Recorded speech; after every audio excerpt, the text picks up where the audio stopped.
도대체 한국은 무슨 일을 꾸미고 있는 겁니까? 지금 전 세계가 경악하고 있습니다. 한국과 몽골 그리고 중앙아시아 5개국이 공동으로 선포한 고구려 연방이 현재 유엔의 정식 승인을 앞두고 있습니다. 그런데 전혀 예상하지 못했던 지역들까지 잇따라 연방 가입 의사를 밝히며 국제사회에 큰 충격을 주고 있습니다. 유엔은 이 움직임을 새로운 정치적 공동체 실험으로 보고 본격적인 감시에 돌입했는데요. 그런데 조사차 한국을 방문한 유엔 조사관은 현장에서 예상치 못한 충격적인 경험을 하게 됩니다. 그는 결국 이렇게 말합니다. 이래서 다들 한국으로 가고 싶어 하는구나. 그리고 감동의 눈물을 흘리고 맙니다. 그렇다면 지금 전 세계가 한국에 편입되고 싶어 하는 그 이유 함께 확인해 보시죠. 그 전에 좋아요 버튼을 눌러주셔서 우리나라가 미래에는 고구려 영토까지 찾아올 수 있게 널리 이 영상을 퍼뜨려 주세요. 그리고 지금 어디서 듣고 계신지도 댓글로 알려주세요. 우리 자유 대한민국 국민은 하나로 다 연결됩니다.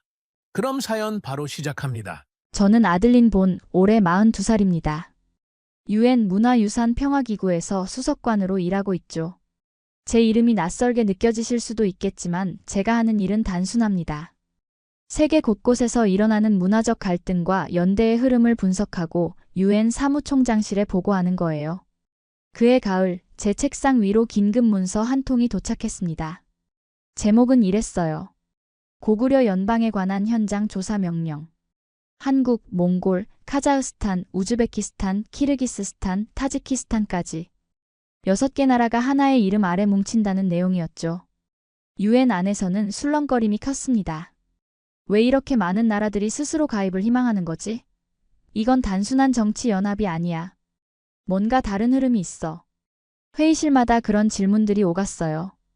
사무총장실은 저를 불렀습니다. 아들린, 당신이 직접 가서 봐야 해요. 이게 진짜 연대인지 아니면 정치쇼인지 확인해야 합니다.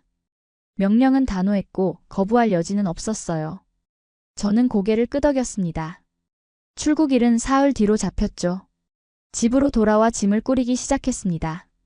서류 몇 장, 노트북, 그리고 평소처럼 딸아이 리아를 위한 작은 선물 하나. 12살 리아는 제 방 문 앞에 기대선 채 물었어요. 엄마, 이번엔 어디가? 저는 웃으며 대답했죠. 한국이야. 엄마 일 때문에 좀 멀리 가는 거야. 리아는 고개를 끄덕이며 말했습니다. 조심히 다녀와. 나 혼자 잘 있을 거야. 그날 밤이었어요. 자정이 조금 넘은 시각 리아의 방에서 둔탁한 소리가 들렸습니다. 심장이 철렁 내려앉았죠. 저는 슬리퍼도 신지 않은 채 복도를 달렸어요. 문을 열자 리아가 바닥에 쓰러져 있었습니다. 눈은 반쯤 감긴 채 입술은 파랗게 질려 있었어요. 리아, 리아야. 저는 아이를 흔들었지만 반응이 없었습니다. 손이 떨렸어요. 구급차를 불렀고 사이렌 소리가 집 앞까지 왔을 때 저는 이미 울고 있었습니다. 응급실 불빛은 너무 하했어요. 의사들이 리아를 데리고 안쪽으로 사라졌고 저는 대기실 플라스틱 의자에 주저앉았죠. 시간이 얼마나 지났는지 모르겠어요. 1시간쯤 지났을까요? 의사가 나왔습니다. 표정이 무거웠어요. 본 씨, 따라오시죠. 저는 비틀거리며 일어섰습니다. 진료실 안에서 의사는 차트를 펼쳐 보이며 말했어요. 따님은 급성신경성 다장기 괴사증후군으로 진단됩니다. AGNMS라고 하죠. 전 세계적으로도 극히 드문 질환이에요. 저는 멍하니 그 단어를 듣고 있었습니다. 괴사, 신경, 급성. 모든 단어가 칼처럼 느껴졌어요. 그럼 치료는 어떻게 하나요? 제가 떨리는 목소리로 물었죠. 의사는 고개를 저었습니다. 유럽에서는 소아 환자에 대한 이 질환 치료가 보험 적용 대상이 아닙니다. 실험적 치료는 가능하지만 부작용 위험이 너무 커요. 그리고 그는 잠시 말을 멈췄어요. 비용 문제도 있습니다. 병원위원회에서 경제적 타당성을 검토할 겁니다. 저는 그 말을 듣고 얼어붙었어요. 경제적 타당성. 제 딸의 생명이 숫자로 계산되고 있다는 뜻이었죠. 이틀 뒤 병원위원회로부터 통보를 받았습니다. 리아 본 환자는 치료 대상으로 적합하지 않음. 그 짧은 문장을 읽는 순간 세상이 무너졌어요. 저는 그 자리에서 주저앉아 울었습니다. 복도 바닥은 차갑고 딱딱했지만 저는 일어설 수가 없었어요. 제 딸이 죽어가고 있는데 아무도 손을 내밀지 않았습니다. 그때였어요. 누군가 제 옆에 무릎을 꿇고 앉았어요. 고개를 들자 젊은 여성 의사가 보였습니다. 이름표에 한국어로 된 글자가 적혀 있었죠. 본 씨, 그녀가 조심스럽게 말했어요. 한국에 가세요. 저는 그녀를 멍하니 바라봤습니다. 한국엔 이런 아이들을 절대 포기하지 않는 병원들이 있어요. 제가 일했던 곳이 그랬어요. 제발 포기하지 마세요. 저는 그녀의 손을 붙잡았습니다. 정말인가요? 목소리가 갈라졌어요. 그녀는 고개를 끄덕였죠. 네. 가세요. 리아를 데리고 가세요. 저는 눈물을 닦으며 일어섰습니다. 그리고 그날 밤 UN 사무총장실에 긴급 요청서를 보냈어요. 한국행 일정을 앞당겨 주십시오. 제 딸과 함께 가겠습니다. 사흘 뒤 저와 리아는 인천행 비행기에 올랐습니다. 리아는 들것에 누운 채 산소 마스크를 쓰고 있었어요. 제 손은 내내 떨렸죠. 창밖으로 구름이 흘러갔지만 저는 아무것도 보이지 않았습니다. 다만 한 가지 생각만이 머릿속을 맴돌았어요. 한국에 가면 살 수 있을까? 비행기가 인천공항 활주로에 닿는 순간 저는 창문에 얼굴을 붙였습니다. 밤이었어요. 활주로 불빛들이 길게 늘어서 있었고 그 끝에 여러 대의 차량이 보였죠. 구급차였습니다. 불빛이 깜박이고 있었어요. 저는 가슴이 두근거렸어요. 저게 우릴 위한 거야? 승무원이 다가와 말했습니다. 본 씨, 한국 정부와 병원에서 대기 중입니다. 곧 의료진이 탑승할 겁니다. 비행기 문이 열리자 차가운 바람과 함께 6명의 의료진이 들어왔어요. 파란색 방호복을 입은 그들은 재빠르게 움직였죠. 리아가 누운 들것 옆으로 다가가더니 한 명이 무릎을 꿇고 리아의 손목을 잡았습니다. 맥박 약함. 호흡 불규칙. ECMO 준비하세요. 목소리는 침착했지만 손은 빠르게 움직였어요. 다른 의료진이 장비를 펼쳤고 저는 그저 멍하니 서 있을 수밖에 없었습니다. 본 씨, 괜찮으세요? 한 간호사가 제 팔을 잡았어요. 저는 고개를 끄덕였지만 다리가 후들거렸죠. 따님은 지금 매우 위중합니다. 하지만 저희가 함께 있으니 너무 걱정하지 마세요. 그 말을 듣는 순간 눈물이 났어요. 유럽에서는 아무도 그런 말을 해주지 않았습니다. 경제적 타당성이 없다는 말만 들었죠. 하지만 여기서는 달랐어요. 누군가 제 딸을 살리려 하고 있었습니다. 의료진은 리아를 들것째 들어 올려 활주로로 내려갔어요. 저도 뒤따라 내려갔죠. 밤 공기는 차가웠지만 이상하게 숨쉬기가 편했어요. 구급차 안은 작은 병실 같았습니다. 모니터가 여러 개 달려 있었고 의료 장비들이 벽에 빼곡히 걸려 있었어요. 리아를 눕히자마자 의사 한 분이 말했습니다. ECMO 연결 시작합니다. ECMO. 체외막산소 공급 장치라고 했던가요? 프랑스 병원에서는 시도조차 하지 않았던 장비였어요. 너무 위험하다고 했죠. 하지만 여기선 달랐습니다. 의사의 손이 리아의 목 부근에 닿았고 간호사들이 장비를 준비했어요. 저는 구급차 한쪽 구석에 웅크리고 앉아 떨리는 손으로 입을 막았습니다. 맥박 떨어집니다. 간호사가 말했어요. 모니터의 숫자가 빠르게 내려갔죠. 저는 숨이 막혔습니다. 리아야, 제 목소리는 떨렸어요. 의사는 침착하게 말했습니다. 집중하세요. 우린 할 수 있어요. 그의 손이 멈추지 않았어요. 7분. 딱 7분이 지났을 때 모니터에서 삐삐 소리가 바뀌었습니다. 연결 성공. 산소 포화도 상승 중. 의사가 말했죠. 저는 그 자리에서 주저앉았어요. 울음이 터졌습니다. 간호사가 제 어깨를 토닥였어요. 잘하셨어요. 따님도 잘 버텨주고 있어요. 저는 고개를 끄덕이며 눈물을 닦았습니다. 구급차가 출발했고 사이렌 소리가 밤을 가르며 울렸어요. 차창 밖으로 도시가 지나갔습니다. 고층 빌딩들이 불빛으로 반짝였고 도로 위로 차들이 빠르게 움직였죠. 한강이 보였어요. 다리 위의 불빛들이 물에 반사되어 일렁였습니다. 저는 그 풍경을 보며 생각했어요. 이 나라가 우리를 살려주려 하고 있구나. 구급차가 광화문 근처를 지날 때였어요. 길 한쪽에 젊은이들이 모여 있었습니다. 플래카드를 들고 있었죠. 고구려 연방 환영합니다 라는 글자가 보였어요. 몽골 국기, 카자흐스탄 국기, 그리고 한국 국기가 함께 펄럭이고 있었습니다. 저는 그 모습을 보며 깨달았어요. 제가 조사하러 온 그 연대가 지금 제 딸을 살리고 있다는 걸. 곧 도착합니다. 의사가 말했어요. 저는 리아의 손을 꽉 잡았습니다. 손은 차갑고 축축했지만 맥박이 느껴졌어요. 살아있다는 증거였죠. 구급차가 멈췄고 문이 열렸습니다. 세브란스 병원 응급실이었어요. 불빛이 환하게 켜진 입구에서 또 다른 의료진들이 대기하고 있었습니다. 리아를 실은 침대가 복도를 따라 빠르게 움직였어요. 저도 뛰어서 따라갔죠. 복도는 깨끗하고 넓었습니다. 벽에는 환자들을 위한 안내문이 붙어 있었고 간호사들이 분주하게 오갔어요. 중환자실 앞에서 멈췄습니다. 의사가 돌아서며 말했어요. 본 씨, 여기서 잠깐 기다려주세요. 저희가 최선을 다하겠습니다. 저는 고개를 끄덕였어요. 중환자실 문이 닫혔고 저는 복도 의자에 주저앉았습니다. 손이 떨렸어요. 얼굴을 손으로 감쌌죠. 울음이 또 나왔습니다. 하지만 이번엔 달랐어요. 절망의 울음이 아니었어요. 희망의 울음이었습니다. 누군가 제 딸을 포기하지 않고 있었으니까요. 복도 창문 밖으로 서울의 밤이 보였어요. 불빛들이 끝없이 펼쳐져 있었습니다. 저는 그 불빛을 보며 중얼거렸죠. 고마워요. 정말 고마워요. 누구에게 하는 말인지 모르겠지만 그 말밖에 할 수 없었습니다. 리아가 중환자실에 들어간 지 이틀째 되던 날, 저는 UN 화상회의에 참석해야 했습니다. 노트북을 열고 카메라 앞에 앉았을 때 제 얼굴은 창백했어요. 잠을 거의 못 잤거든요. 밤새 병원 복도 의자에서 졸다 깨달을 반복했죠. 하지만 회의는 피할 수 없었습니다. 사무총장실에서 직접 요청한 중간 보고였으니까요. 화면에 하나둘 얼굴들이 나타났어요. 브뤼셀 본부의 국장님, 파리에서 접속한 문화분석팀장, 그리고 베를린의 정책고문까지. 모두 익숙한 얼굴들이었죠. 회의가 시작되자 국장님이 물었습니다. 아들린, 현장 상황은 어떤가요?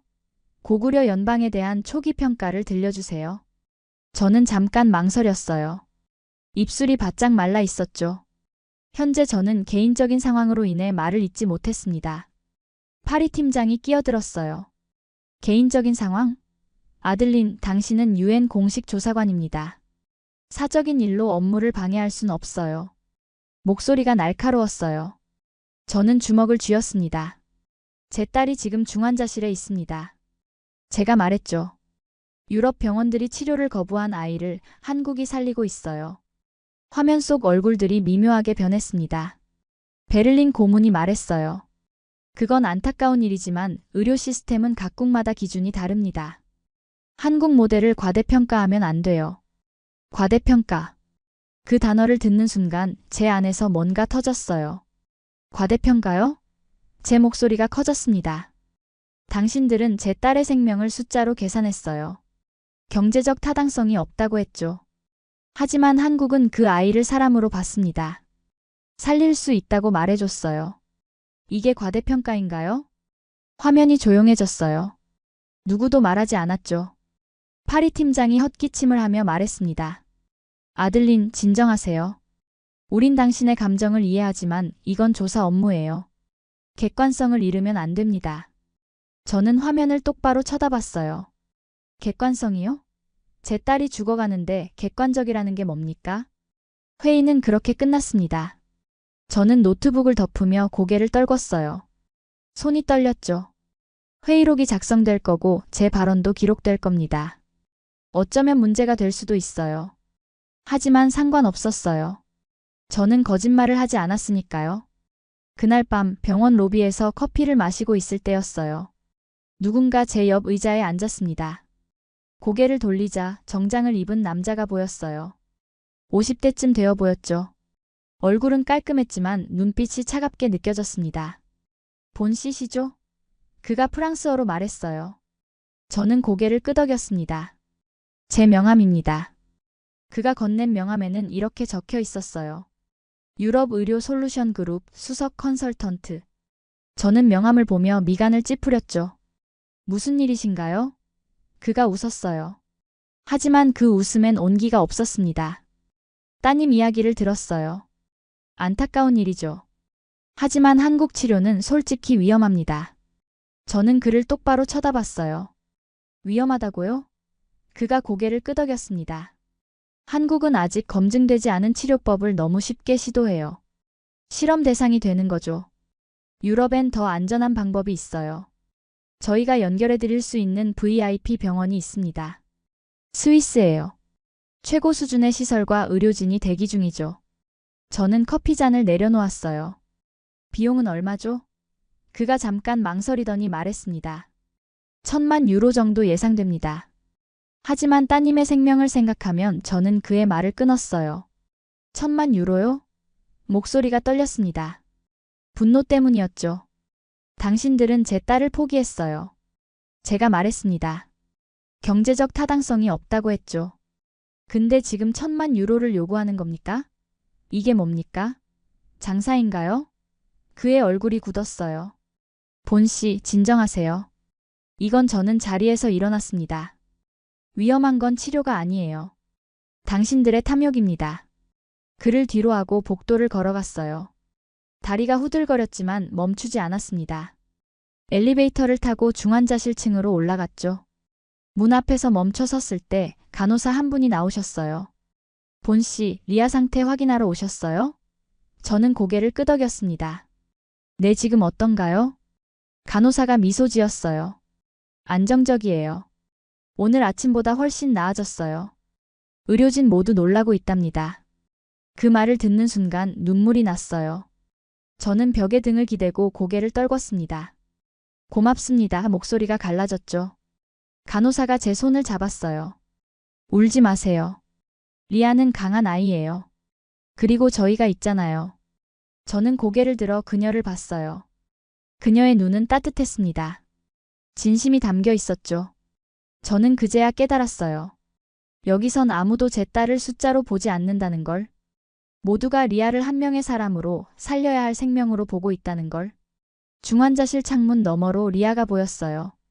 작은 몸에 여러 줄이 연결되어 있었지만 가슴이 규칙적으로 오르내리고 있었습니다. 살아 있었어요. 저는 유리창에 손을 댔습니다. 리아야, 엄마 여기 있어. 우린 해낼 거야. 복도를 걸어 내려가며 저는 생각했어요. 유럽 의료 시스템이 뭘 놓치고 있는지, 한국이 뭘 지키고 있는지, 그리고 제가 왜 이곳에 와야 했는지. 답은 명확했습니다. 생명은 숫자가 아니라는 것. 그걸 지키는 곳이 바로 여기라는 것. 리아가 중환자실에 들어온 지 엿새째 되던 날 아침 제 휴대폰이 울렸습니다. 병원 번호였어요. 심장이 쿵 내려앉았죠. 새벽 5시였거든요. 이 시간에 전화가 온다는 건 좋은 소식이 아니라는 뜻이었어요. 저는 떨리는 손으로 전화를 받았습니다. 여보세요? 본 씨, 지금 병원으로 오실 수 있으세요? 간호사의 목소리였어요. 침착했지만 뭔가 긴박함이 느껴졌죠. 무슨 일인가요? 제가 물었습니다. 리아 상태가 변했어요. 의사 선생님이 설명드릴 거예요. 서둘러 주세요. 전화가 끊겼어요. 저는 옷을 제대로 입지도 못한 채 호텔 방을 나섰습니다. 택시를 잡아타고 병원으로 향했죠. 새벽 서울은 조용했어요. 가로등 불빛만이 거리를 비추고 있었습니다. 택시 기사님이 백미러로 저를 보며 물었어요. 급하세요?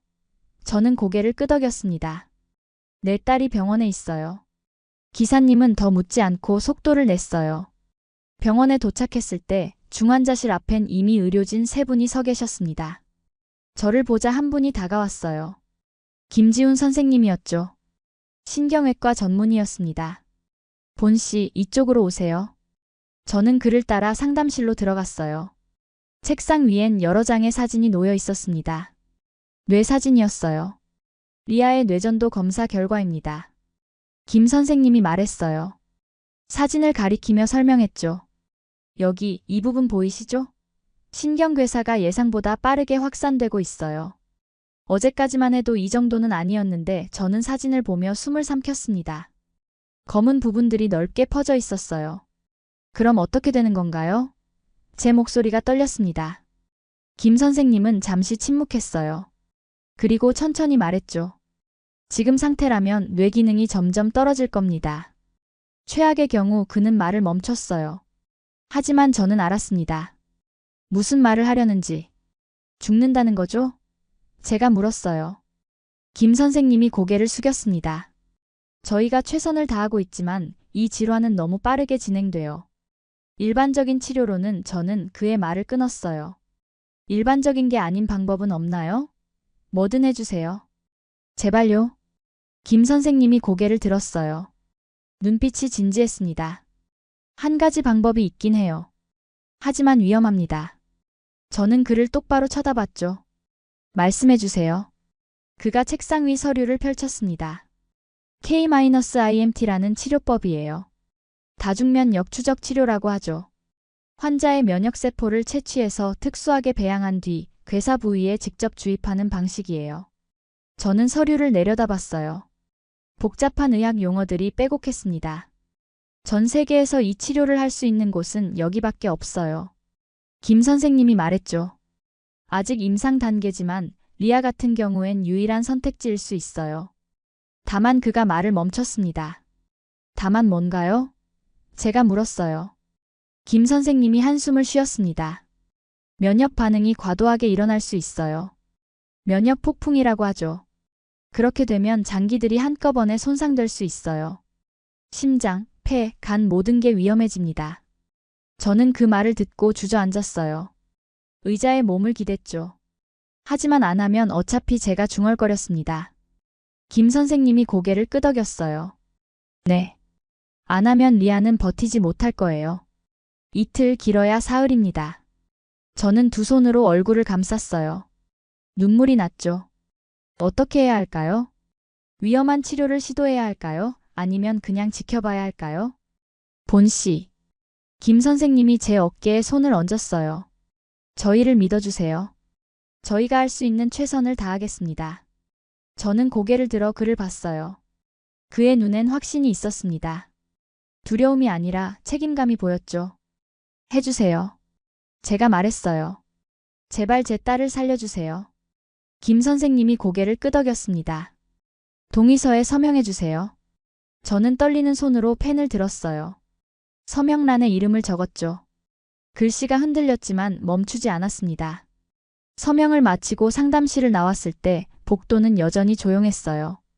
새벽 불빛이 창문으로 스며들고 있었습니다. 저는 중환자실 문 앞에 섰어요. 유리창 너머로 리아가 보였죠. 작고 창백한 얼굴, 감긴 눈꺼풀. 저는 유리에 손을 댔습니다. 리아야. 제가 속삭였어요. 엄마가 결정했어. 우린 싸울 거야. 끝까지. 대답은 없었지만 괜찮았어요.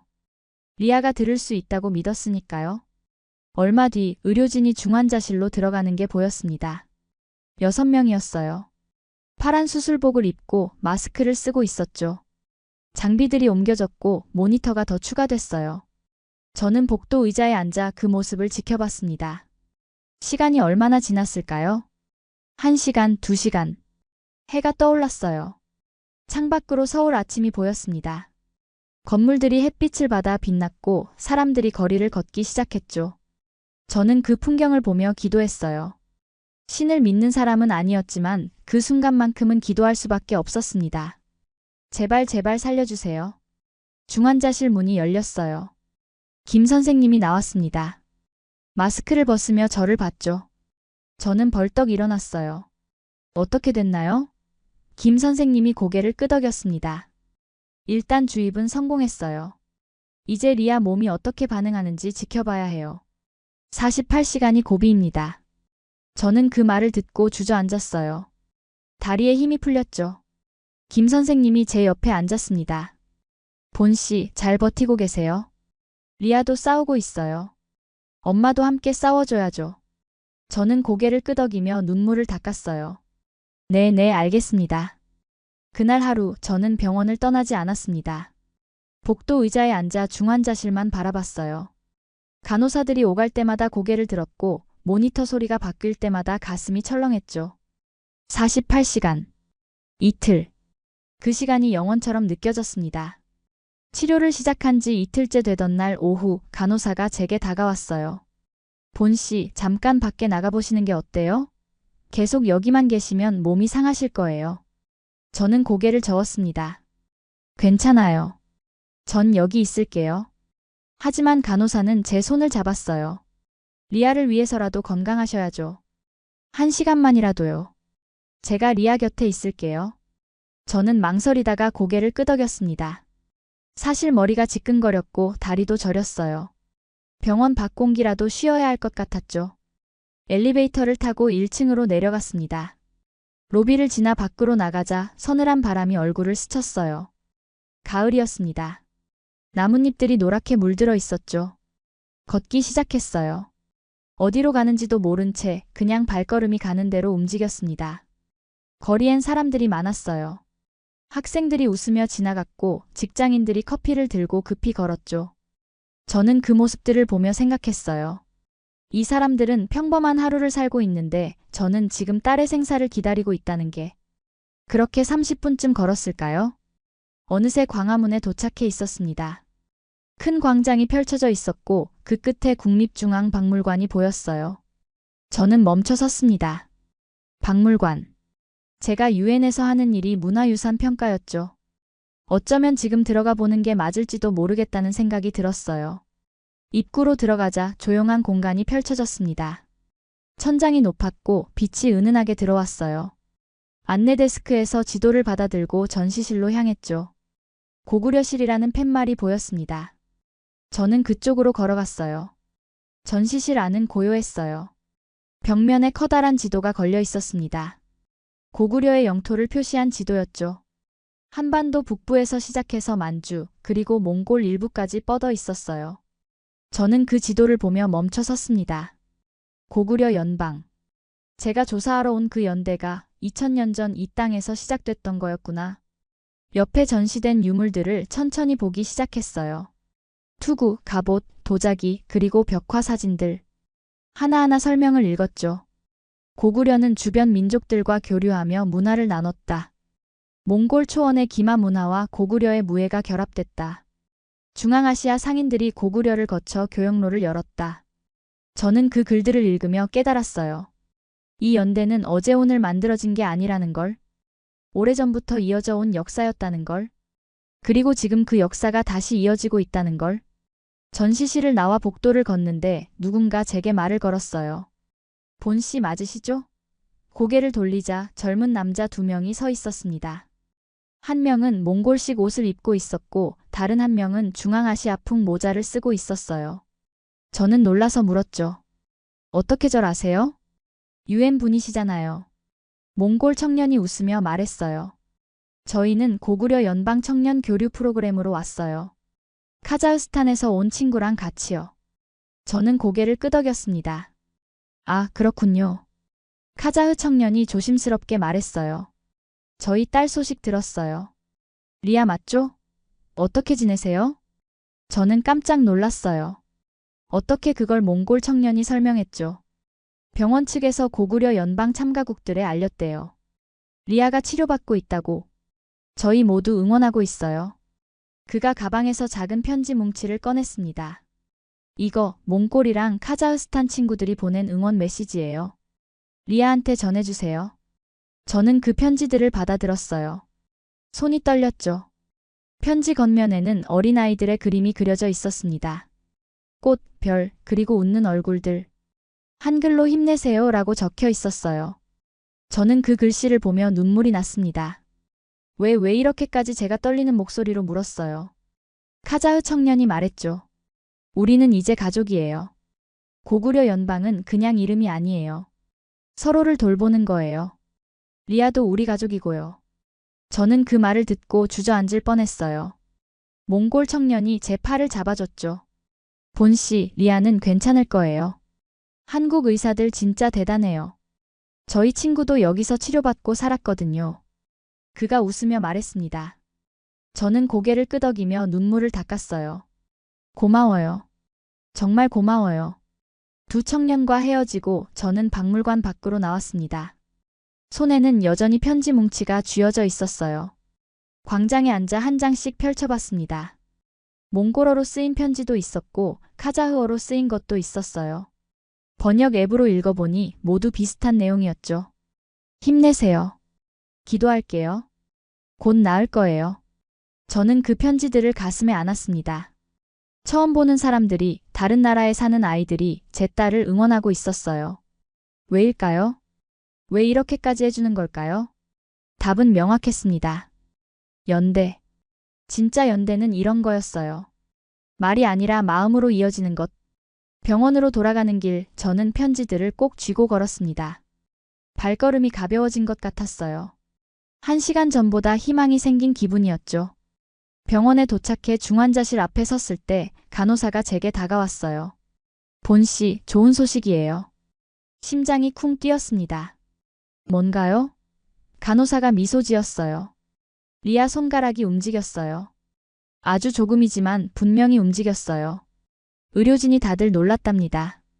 저는 그 말을 듣고 눈물이 쏟아졌어요. 정말요? 정말 움직였어요? 간호사가 고개를 끄덕였습니다. 네. 이제 회복의 신호가 보이기 시작한 거예요. 리아가 싸우고 있어요. 저는 중환자실 문으로 달려갔어요. 유리창 너머로 리아가 보였죠.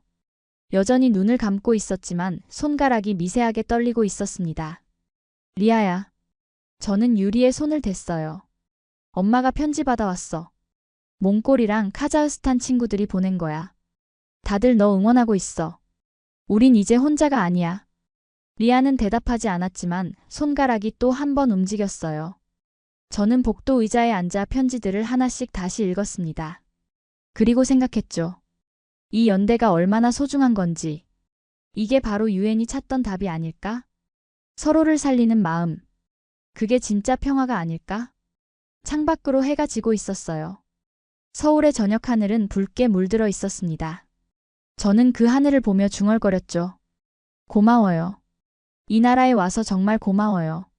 리아의 손가락이 움직인 지 사흘째 되던 날 밤, 저는 병원 근처 작은 식당에 앉아 있었습니다. 간호사들이 강권에서 나온 거였어요. 밥이라도 드세요. 계속 이러시면 본 씨가 먼저 쓰러지실 거예요. 저는 마지못해 고개를 끄덕였죠. 하지만 음식이 목으로 넘어가지 않았어요. 국밥 한 그릇을 앞에 두고 숟가락만 쥔 채 멍하니 앉아 있었습니다. 식당 텔레비전에서 뉴스가 나오고 있었어요. 고구려 연방 관련 뉴스였죠. 오늘 서울에서 6개국 청년 대표들이 모여 문화교류 행사를 열었습니다. 화면엔 젊은이들이 웃으며 손을 잡고 있는 모습이 나왔어요. 몽골 전통 의상, 카자흐스탄 모자, 한국 한복. 모두 다른 옷을 입고 있었지만 표정은 똑같았습니다. 기쁨으로 가득 차 있었죠. 저는 그 모습을 보며 생각했어요. 저 사람들은 지금 행복해 보이는데 저는 왜 이렇게 무너져 있을까? 리아가 조금씩 나아지고 있다는데 왜 안심이 안 될까? 불안감이 가슴을 짓눌렀어요. 그때 휴대폰이 울렸습니다. 병원 번호였어요. 심장이 철렁 내려앉았죠. 저는 전화를 받았습니다. 여보세요? 목소리가 떨렸어요. 본 씨, 지금 바로 오세요. 간호사의 목소리는 긴박했습니다. 리아 상태가 급변했어요. 저는 수화기를 놓치듯 내려놓고 식당을 뛰쳐나갔어요. 계산도 안 했죠. 나중에 사장님이 뒤따라 나오셨지만 저는 돌아볼 여유가 없었습니다. 병원까지 뛰어갔어요. 가슴이 터질 것 같았지만 멈출 수 없었죠. 병원 입구로 달려들어가 엘리베이터를 탔습니다. 층수 버튼을 연타했어요. 엘리베이터가 천천히 올라가는 게 미칠 것 같았죠. 문이 열리자마자 복도를 달렸습니다. 중환자실 앞엔 이미 의료진이 모여 있었어요. 8명쯤 되어 보였습니다. 김 선생님이 저를 보고 다가왔어요. 얼굴이 창백했습니다. 본 씨, 리아에게 면역 폭풍이 일어났어요. 저는 그 말을 듣고 비틀거렸어요. 면역 폭풍. 치료 시작할 때 들었던 그 단어. 가장 두려워했던 일이 일어난 거였죠. 지금 어떤 상태예요? 제가 떨리는 목소리로 물었습니다. 김 선생님이 심호흡을 했어요. 심장 박동이 불규칙해지고 있어요. 폐 기능도 급격히 떨어지고 있고요. 지금 응급처치 중입니다. 저는 중환자실 창문으로 달려갔어요. 유리 너머로 리아가 보였습니다.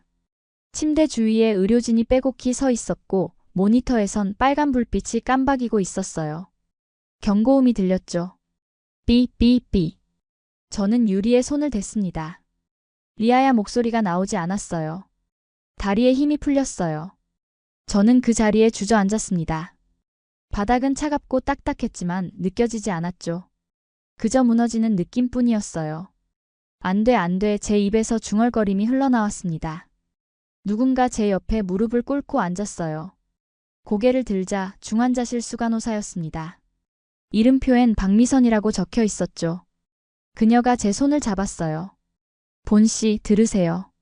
목소리는 부드러웠지만 단호했습니다. 리아는 지금 싸우고 있어요. 그리고 저희도 함께 싸우고 있어요. 저는 그녀를 봤어요. 눈엔 눈물이 가득했지만 표정은 흔들리지 않았죠. 우린 절대 환자를 혼자 두지 않아요. 함께 끝까지 갑니다. 리아도, 본씨도 혼자가 아니에요. 그녀의 손이 제 손을 꽉 쥐었습니다. 따뜻했어요. 저는 고개를 끄덕이며 눈물을 닦았습니다. 고맙습니다. 목소리가 갈라졌지만 말을 이었어요. 정말 고맙습니다. 박 간호사가 제 어깨를 토닥였어요. 울지 마세요. 리아한테 힘이 필요해요. 엄마가 무너지면 안 돼요. 저는 심호흡을 했습니다. 한 번, 두 번.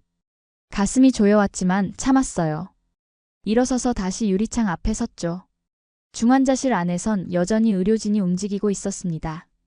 주사를 놓고 모니터를 확인하고 서로 이야기를 나누며 빠르게 대응하고 있었어요. 시간이 얼마나 지났을까요? 1시간, 2시간.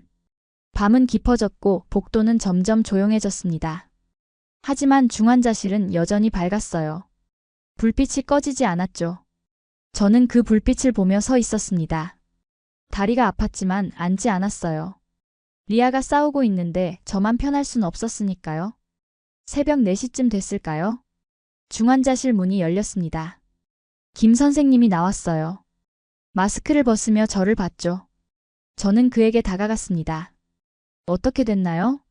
김 선생님이 한숨을 쉬었어요. 그리고 천천히 말했습니다. 고비를 넘겼어요. 저는 그 말을 듣고 멈춰 섰어요. 뭐라고요? 김 선생님이 미소 지었습니다. 지친 미소였지만 진심이 담겨 있었어요. 리아가 해냈어요. 심장 박동이 안정됐고 폐 기능도 회복 중이에요. 아직 완전히 안심할 순 없지만 최악의 순간은 지나갔습니다. 저는 그 자리에서 무너졌어요. 무릎을 꿇고 울음을 터뜨렸죠. 감사합니다. 정말 감사합니다. 말이 제대로 나오지 않았어요. 김 선생님이 제 어깨를 잡았습니다. 본 씨가 포기하지 않았기 때문이에요. 리아도 저희도 모두 함께 싸웠으니까요. 박 간호사가 다가와 제게 물수건을 건넸어요. 얼굴 좀 닦으세요. 리아 곧 만날 수 있을 거예요. 저는 물수건으로 얼굴을 닦으며 고개를 들었습니다. 중환자실 창문 너머로 리아가 보였어요. 여전히 눈을 감고 있었지만 모니터의 숫자들이 안정적이었습니다. 저는 유리에 손을 댔어요. 리아야, 잘했어. 정말 잘했어. 목소리가 떨렸지만 이번엔 슬픔이 아니었어요. 안도였죠. 감사였어요. 복도 창문으로 새벽빛이 들어오고 있었습니다. 서울의 아침이 시작되고 있었어요. 저는 그 빛을 보며 생각했죠. 우리가 해냈다고. 리아가, 의료진이, 그리고 저도. 모두 함께 이겨냈다고. 김 선생님이 제 옆에 섰어요. 본 씨, 이제 좀 쉬세요. 리아는 저희가 지킬게요. 저는 고개를 저었습니다. 아니에요. 전 여기 있을래요. 리아 곁에 있고 싶어요. 김 선생님이 웃었어요. 알겠습니다. 그럼 저기 소파에 누워서라도 좀 쉬세요. 저는 복도 소파에 누웠습니다. 천장이 보였어요. 형광등 불빛이 눈부셨지만 눈을 감지 않았죠. 리아가 깨어날 때까지 저는 깨어 있을 거예요. 엄마니까요. 면역 폭풍을 넘긴 지 20일이 지났습니다. 3주였어요. 그 시간 동안 저는 병원을 떠나지 않았습니다. 복도 소파가 제 침대였고 병원 식당이 제 부엌이었죠. 매일 아침 중환자실 앞에서 하루를 시작했고 밤늦게까지 유리창 너머로 리아를 지켜봤어요. 리아의 상태는 조금씩 나아지고 있었습니다. 모니터 숫자들이 안정적으로 유지됐고 의료진도 조심스럽게 희망적이라는 말을 했어요. 하지만 리아는 여전히 눈을 뜨지 못했죠. 저는 매일 유리창에 손을 대고 속삭였습니다. 리아야, 엄마 여기 있어. 언제든 눈 떠도 돼. 그날도 평소와 다르지 않게 시작됐어요. 아침 8시, 저는 중환자실 앞에 서 있었습니다. 간호사들이 교대하는 시간이었죠. 박 간호사가 저를 보고 인사했어요. 본 씨, 오늘도 일찍 오셨네요. 저는 미소 지으며 대답했습니다. 네, 리아 보러 왔어요. 박 간호사가 차트를 확인하더니 말했어요. 오늘 아침 활력 징후 좋아요. 혈압도 안정적이고 산소 포화도도 정상 범위예요. 저는 고개를 끄덕였습니다. 매일 듣는 말이었지만 들을 때마다 감사했어요. 10시쯤 됐을까요? 저는 복도 의자에 앉아 몽골 친구들이 보내준 편지를 다시 읽고 있었습니다. 벌써 10번도 넘게 읽은 편지들이었지만 읽을 때마다 힘이 났어요. 그때 중환자실에서 소리가 들렸습니다. 급한 발소리였죠. 저는 벌떡 일어났어요. 중환자실 문이 열리고 간호사 한 분이 뛰어나왔습니다.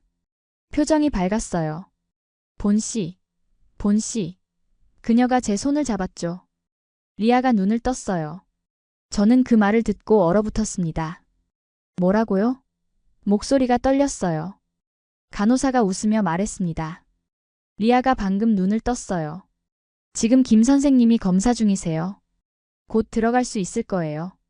저는 중환자실 창문으로 달려갔어요. 유리 너머로 리아가 보였습니다. 침대에 누운 채 눈을 뜨고 있었어요. 작고 까만 눈. 제 딸의 눈이었습니다. 저는 유리에 손을 댔어요. 리아야, 눈물이 쏟아졌죠. 10분쯤 지났을까요? 중환자실 문이 열렸습니다. 김 선생님이 나오며 말했어요. 본 씨, 들어오세요. 저는 떨리는 다리로 중환자실 안으로 들어갔습니다. 소독약 냄새가 코를 찔렀지만 신경 쓰이지 않았어요. 리아의 침대 옆에 섰습니다. 리아는 고개를 천천히 돌려 저를 봤어요. 입술이 움직였죠. 엄마 작은 목소리였지만 분명히 들렸습니다. 저는 리아의 손을 잡았어요. 그래, 리아야. 엄마야. 리아의 눈에 눈물이 고였어요. 나 한국에서 살아나는 거 맞지? 저는 고개를 끄덕이며 울었습니다. 그래, 맞아. 넌 살아났어. 여기 한국에서. 리아가 작게 웃었어요. 너무 약한 미소였지만 제겐 세상에서 가장 아름다운 미소였죠. 엄마 손 따뜻해. 리아가 말했어요. 저는 리아의 손을 두 손으로 감쌌습니다. 엄마 계속 여기 있을게. 네가 완전히 나을 때까지. 리아가 고개를 끄덕였어요. 그리고 다시 눈을 감았습니다. 잠든 게 아니었어요. 그냥 피곤해서 눈을 감은 거였죠. 김 선생님이 제 어깨를 두드렸어요. 본 씨, 리아는 이제 괜찮을 거예요. 가장 어려운 고비를 넘겼어요. 저는 고개를 끄덕이며 눈물을 닦았습니다. 감사합니다. 정말 감사합니다. 김 선생님이 웃었어요. 리아가 강했어요. 그리고 본 씨도요. 중환자실을 나와 복도에 섰을 때 저는 창밖을 봤습니다. 해가 밝게 빛나고 있었어요. 가을 하늘은 맑고 푸르렀죠. 저는 그 하늘을 보며 깊게 숨을 들이마셨습니다. 살아있다는 느낌. 리아도, 저도 살아있다는 느낌이 온몸으로 느껴졌어요. 며칠 뒤 리아는 일반 병실로 옮겨졌습니다. 중환자실을 나온다는 건 회복되고 있다는 증거였죠. 병실은 작았지만 창문이 있었어요. 햇빛이 들어왔고 커튼이 바람에 흔들렸습니다. 리아는 침대에 앉아 있었어요. 아직 약했지만 혼자 앉을 수 있을 정도로 회복됐죠. 저는 리아 옆에 앉아 태블릿을 켰습니다. 리아야, 이거 봐. 화면엔 고구려 연방선포식 영상이 나왔어요. 화면 속엔 6개국 대표들이 무대에 서 있었습니다. 한국 대통령, 몽골 총리, 카자흐스탄 대통령, 그리고 다른 나라 지도자들. 모두 손을 맞잡고 있었죠. 오늘 우리는 새로운 역사를 씁니다. 한국 대통령이 말했어요. 고구려의 정신을 이어받아 우리는 다시 하나가 됩니다. 리아가 화면을 보며 말했어요. 엄마, 저 사람들도 서로 살려주고 있네. 저는 리아를 봤습니다. 무슨 말이야? 리아가 제 손을 잡았어요. 우리처럼. 나 여기서 살았잖아. 엄마가 포기하지 않았고 한국 사람들이 나 살려줬잖아. 저 사람들도 그런 거 아닐까? 서로 살려주는 거. 저는 그 말을 듣고 가슴이 뭉클했어요. 12살 아이가 깨달은 진실. 연대란 거창한 게 아니었어요. 그냥 서로를 살리는 마음이었죠. 저는 리아를 안았습니다. 그래, 내 말이 맞아. 그게 진짜야. 창밖으로 서울거리가 보였어요. 사람들이 걷고 있었고 차들이 지나갔죠. 평범한 풍경이었지만 제겐 특별하게 느껴졌어요. 이 도시가 제 딸을 살렸으니까요. 이 나라가 우리에게 희망을 줬으니까요. 리아가 제 팔에 기대며 말했어요. 엄마, 우리 여기 더 있다 가면 안 돼? 저는 리아의 머리를 쓰다듬었습니다. 좀 더 있어야지. 네가 완전히 나을 때까지. 리아가 웃었어요. 좋아. 나 여기 좋아. 저도 웃었습니다. 오랜만에 진심으로 웃는 것 같았어요. 병실 안은 따뜻했고 햇빛은 부드러웠습니다. 저는 리아를 안은 채 창밖을 봤어요. 그리고 속으로 말했죠. 고마워요. 이 모든 것에 고마워요. 퇴원 날짜가 잡혔습니다. 리아가 중환자실에 들어간 지 꼭 2달째 되는 날이었어요. 의료진은 리아가 이제 일상생활로 돌아갈 수 있을 만큼 회복됐다고 말했죠. 하지만 저는 복잡한 마음이었어요. 기쁘면서도 이상하게 아쉬웠습니다. 이곳을 떠나고 싶지 않았어요. 퇴원 당일 아침 저는 리아의 짐을 쌌습니다. 많지 않았어요. 몇 벌의 옷, 세면도구, 그리고 몽골과 카자흐스탄 친구들이 보내준 편지들. 리아는 침대에 앉아 창밖을 보고 있었어요. 엄마, 저기 남산타워 보여. 리아가 말했죠. 저는 창가로 가서 함께 봤습니다. 그래, 보이네. 엄마, 우리 언젠가 다시 올 수 있을까? 리아가 물었어요. 저는 리아의 어깨를 안았습니다. 물론이지. 꼭 다시 올 거야. 리아가 고개를 끄덕였어요. 좋아. 그때까지 한국말 공부할래. 오전 10시 퇴원 수속을 시작했습니다. 간호사들이 병실로 들어왔어요. 박 간호사, 중환자실에서 리아를 돌봐준 이 간호사, 김 간호사. 모두 익숙한 얼굴들이었죠. 박 간호사가 리아에게 작은 가방을 건넸어요. 리아, 이거 우리가 준비한 선물이야. 리아가 가방을 열었습니다. 안에는 한국 전통 인형, 한글 공부책, 그리고 작은 태극기가 들어 있었어요. 리아의 눈이 커졌죠. 와, 고마워요. 리아가 작은 목소리로 말했어요. 박 간호사가 리아를 안았습니다. 건강하게 자라야 해. 약속이야. 김 선생님이 병실 문을 열고 들어왔어요. 손에 꽃다발을 들고 있었습니다. 본 씨, 리아. 축하해요. 그가 꽃다발을 제게 건넸죠. 저는 꽃을 받으며 눈물이 났어요. 선생님 뭐라고 감사를 드려야 할지 말을 잇지 못했습니다. 김 선생님이 제 손을 잡았어요. 본 씨가 포기하지 않아서 가능했어요. 그리고 리아가 강했고요. 저희는 그냥 할 수 있는 걸 했을 뿐이에요. 저는 고개를 저었습니다. 아니에요. 선생님들이 없었으면 리아는 목이 메었어요. 리아가 침대에서 내려와 김 선생님 앞에 섰어요. 아직 조금 비틀거렸지만 혼자 설 수 있었죠. 선생님. 리아가 말했어요. 저한테 삶을 주셔서 고맙습니다. 그 말을 하며 리아가 고개를 숙였어요. 김 선생님의 눈이 붉어졌습니다. 그는 무릎을 꿇고 리아와 눈높이를 맞췄어요. 리아, 내가 잘 싸워줘서 고마워. 넌 정말 용감한 아이야. 그가 리아를 안았죠. 저는 그 모습을 보며 울었습니다. 간호사들도 눈물을 닦고 있었어요. 병실을 나와 복도를 걸었습니다. 간호사들이 양쪽에 줄지어 서 있었어요. 15명쯤 되어 보였죠. 저와 리아가 지나갈 때마다 그들이 박수를 쳤습니다. 저는 한 명 한 명과 눈을 맞추며 고개를 숙였어요. 고맙습니다. 정말 고맙습니다. 엘리베이터를 타고 1층으로 내려갔습니다. 로비에는 더 많은 사람들이 기다리고 있었어요. 병원 직원들뿐 아니라 몽골과 카자흐스탄 청년들도 와 있었죠. 처음 박물관에서 만났던 그 친구들이었습니다. 리아. 몽골 청년이 손을 흔들었어요. 리아가 웃으며 손을 흔들어줬죠. 카자흐 청년이 작은 상자를 건넸습니다. 이거 우리나라 전통 과자야. 맛있어. 리아가 상자를 받으며 말했어요. 고마워요. 편지들도 정말 고마웠어요. 로비 한쪽에는 UN 한국 사무소 직원도 와 있었어요. 제가 처음 도착했을 때 연락했던 분이었죠. 그가 저에게 다가와 악수를 청했습니다. 본 씨, 따님이 회복돼서 정말 다행입니다. 조사 보고서는 어떻게 됐나요? 저는 가방에서 서류 봉투를 꺼냈어요. 여기 있어요. 마지막 보고서입니다. 그가 봉투를 받으며 물었죠. 결론이 어떻게 나왔습니까? 저는 잠시 망설이다가 말했습니다. 한국은 고구려 연방의 중심일 뿐 아니라 절망한 인간에게 다시 살아도 된다고 말해주는 나라입니다. 이건 정치 연합이 아니에요. 생명에 대한 연대예요. 그가 고개를 끄덕였어요. 그 말이 보고서에 들어갔습니까? 저는 웃었습니다. 네. 정확히 그 문장으로요.